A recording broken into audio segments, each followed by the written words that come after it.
নমস্কার বন্ধুরা, আজকে বাঙালিয়ানা ভুরিভোজের আরেকটি রান্না নিয়ে আমি এসেছি।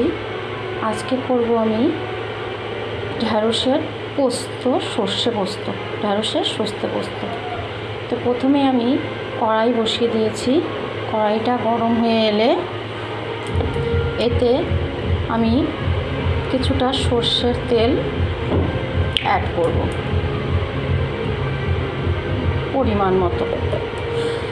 তেলটা গরম হয়ে এলে একটু কালো জিরে ফোড়ন দিয়ে দেব, দিয়ে নেড়ে চেড়ে ঢ্যাঁড়সটা আমি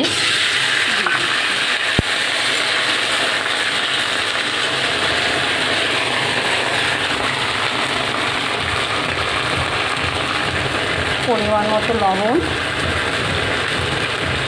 পরিমাণ মতো হলুদ গুঁড়ো দিয়ে ভালো করে নেড়ে চেড়ে ভেজে দেব।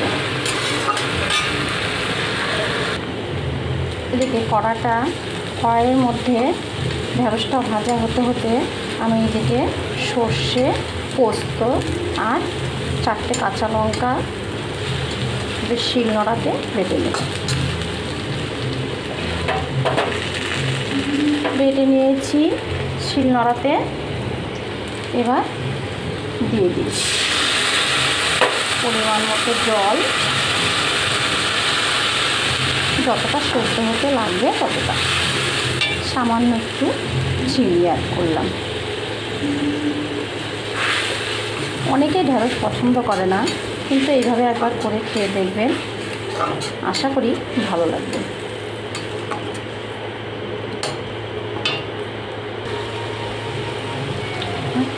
আমার ঢ্যাঁড়সের সর্ষে পোস্ত তৈরি হয়ে গেছে।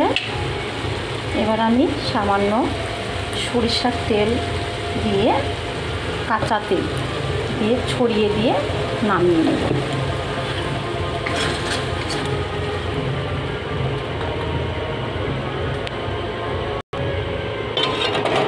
ঢ্যাঁড়সের পোস্ত রেডি। খেয়ে বলবেন বন্ধুরা কেমন হয়েছে। খেয়ে ভালো লাগলে অবশ্যই সাবস্ক্রাইব এবং লাইক শেয়ার করবেন। ধন্যবাদ।